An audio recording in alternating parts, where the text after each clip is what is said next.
நம்ம முன்னாள் ஜனாதிபதி ஐயா அப்துல் கலாம் ராஷ்டிரபதி பவன் ஜனாதிபதி மாளிகை பதவி ஏற்ற உடனே உள்ள நுழைகிறாரு. வாயிற்காவலர் ஓடி வந்து காலில் கிடந்த செருப்பை கலட்டுறாரு. ஏன்னு கேட்டார். ஐயா என் வேலை தொடச்சிட்டு வைக்கிறேன், நீங்கள் வரும்போது கொடுக்குறேன் மாட்டிக்கங்க. அவர் சொன்னார், இது ஒரு வேலையா, இதை நான் செய்ய மாட்டேனா, வச்சுப்பா உனக்கு வேலை இல்லைன்னாரு. அவருக்கு ரொம்ப வருத்தம். வந்தது வருமுன்னு என் வேலையை தொலைச்சிட்டீல, உன் வேலை போகலை, நீ என்ன பண்ணுற, போய் இந்த ஜனாதிபதி மாளிகை முழுவதும் போய் தண்ணி ஊற்று, மரஞ்செடி கொடிகளுக்கு தண்ணி ஊற்றுனார். 5 வருஷம் முடிஞ்சிருச்சு, ஜனாதிபதி பதவி முடிஞ்சிருச்சு. ஐயா அந்த ஜனாதிபதி மாளிகையிலேருந்து வெளியில் வர்றாரு கையில் 2 பெட்டியோட. அன்னைக்கு தண்ணி ஊற்ற சொன்ன அந்த பூவாளியோட அந்த தம்பியை வர சொன்னார். தம்பிங்க வாங்க, இந்த பொட்டியை கழுவிட்டு எடுத்து மகிழுந்தில் வைங்கன்னார். அவர் சொன்னார், ஐயா பொட்டிகள் எதாவது இருந்து நனைஞ்சு போயிருமே, அதெல்லாம் ஒன்றும் ஆகாது, கழுவிட்டு எடுத்து வைங்க. கழுவி எடுத்து வச்சாச்சு. வச்சதுக்கப்புறம் அவர் கேட்குறாரு, எதுக்கு யா கழுவ சொன்னீங்கன்னு. இந்தியாவினுடைய முதல் குடிமகன், ஜனாதிபதி என்ற உயர்ந்த பதவியில் இருந்த நான் என்ன வேணாலும் செய்திருக்கலாம் இல்லையா? ஆனால் ஜனாதிபதியாக இருந்த அப்துல் கலாம் ஆகிய நான் பதவி காலம் முடிஞ்சதுக்கு அப்புறம் ஜனாதிபதி மாளிகையிலிருந்து அப்துல் கலாம் போனாரு. எப்படி போனாரு? ஒரு தூச கூட எடுத்துக்கிட்டு போகலன்னு இந்த உலகம் சொல்லணும். அதுக்கு தாண்டா கழுவி வைக்க சொல்றேன்னு. முடியுமா? இருக்கா இன்னைக்கு நிலைமை? ராமநாதபுரம் சமஸ்தான சேதுபதி மன்னர் விஜய ரங்கநாத சேதுபதி மன்னர் அழகா 2 பொம்பளை பிள்ளைய, மூத்தவ சிவகாமி நாச்சியா, இளையவ ராஜலட்சுமி நாச்சியா, 2 பிள்ளைகளும் பெரிய பிள்ளையான கட்டி கொடுக்கணும்னு ஆசைப்படுறாரு. அவர் கூட பிறந்த தங்கச்சி மையன் தண்டபாணி தேவர் கூப்பிட்டு சொல்றாரு, இளைய மகள்கிட்ட உன்னை கட்டி கொடுக்கணும் மாமாவுக்குன்னு நினைக்கிறேன், நீ என்ன சொல்ற? அவ சொன்னா, அப்பா நம்ம அக்கா சிவகாமி தான் மாமா விரும்புறா, கட்டி கொடுங்க. 2 பேருக்கும் ஒரே பொண்ணு, 2 பொம்பளை பிள்ளைய ஒரே மாப்பிள்ளையை கட்டி வச்சார். ராமேஸ்வரத்தில் குடும்பம், ராமநாதபுரத்தில் சமஸ்தானத்தில் மன்னர். மாப்பிள்ளைக்கு சொன்னார், எதுவாக இருந்தாலும் வந்து ஏதாவது தகவல் சொல்லி அனுப்புங்க. அங்கே இருந்தார்.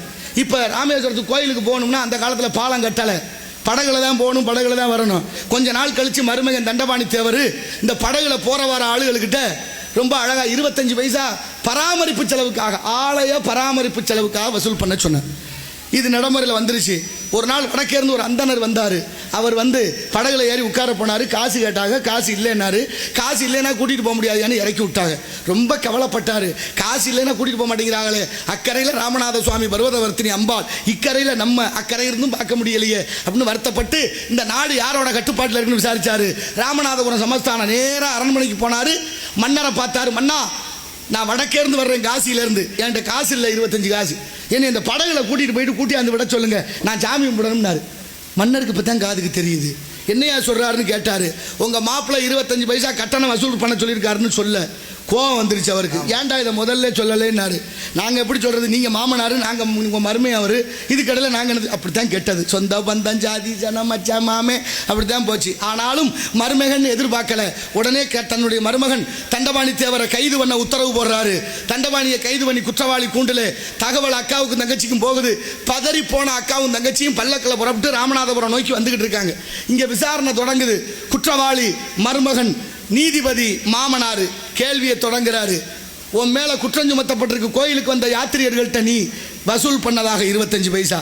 நல்ல மனுஷன் வாழ்ந்த காலம், மறுப்பே சொல்லலை, ஆமான்னார். இப்போவெல்லாம் கேட்டு பாருங்க, 1000 சத்தியம் பண்ணுறேன். 50,000 பேருக்கு என்னென்ன பண்ணுற, கோயிலே பிடிங்கி அடிச்சிடுறாங்க இல்லைன்னு. நான் பண்ணலை, கூட இருந்தவன் எவனோ பண்ணிவிட்டேன், எனக்கு தெரியலன்றுவேன். ஆனால் அவர் ஆமான்னு ஒத்துக்கிட்டாரு. அடுத்த வினாடியை தீர்ப்பு சொல்றாரு. நீ செய்தது தேச துரோகமாக இருந்தால் உன்னை நாடு கடத்தி மன்னிச்சிருப்பேன், நீ செய்தது சிவனுக்கே துரோகம், அதனால உனக்கு மன்னிப்பு இல்லை, மரண தண்டனை என்று தன் மருமகனுக்கே தீர்ப்பு சொல்லிட்டாரு. மருமகன் தலையை வெட்டியாச்சு.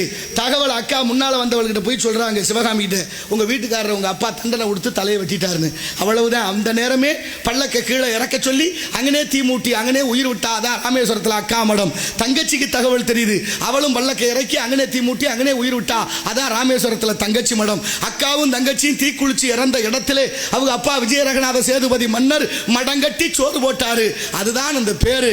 ஆனா இதுல என்ன ஆச்சரியம்னா, புருஷன் இல்லைன்னா வாழ முடியாத காலம் இருந்தது. அதனால 2 பெண்களும் தீக்குளித்தார்கள். ஆனாலும் 2 பொம்பளை பிள்ளை வாழ்க்கையை கூட சிந்திக்காமல் தன் தகப்பனார் இந்த நாட்டோட நீதியும் நேர்மையும் சத்தியம் தர்மமும் காப்பாற்றப்பட வேண்டும் என்று தன் மருமகனுக்கே நீதி வழங்கிய நீதிமான் விஜய ரங்கநாத சேதுபதி மன்னருடைய பெருமையை என்னவென்று சொல்வது? சிந்தித்து பாருங்கள். இன்னைக்கு ராமேஸ்வரம் போனா அக்கா மடம் இறங்குங்க, தங்கச்சி மடம் இறங்குங்க அப்படின்னு சொல்றான். அக்கா மடமும் தங்கச்சி மடமும் அங்க இருக்கான்னு பாத்தியா? யாராவது மடம் இருக்கா அந்த இடத்துல? மடமும் இல்லை, மரமும் இல்லை, மடப்பயிலுக வெட்டிட்டாங்க.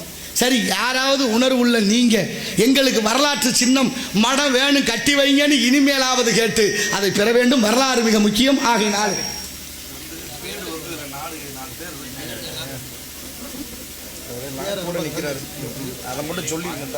பழிச்சுன்னு துளக்க வேற புதிய போச்சு. நாடக கலை என்பது வெறும் நடிப்பு மட்டுமல்ல, அது மேடையில் மனித உணர்வுகளுக்கு உயிர் கொடுக்கும் ஒரு உன்னதமான கலை. தங்கள் திறமையால் மேடையை ஆளும் நாடக கலைஞருக்கு எங்களது மனமார்ந்த வாழ்த்துக்கள். AKR brothers, K Perumal, M Mahesh அன்பளிப்பு 501. மரியாதைக்குரிய அன்பு உள்ளங்களுக்கு நெஞ்சம் நிறைந்த நன்றிகளும் வணக்கங்களும்.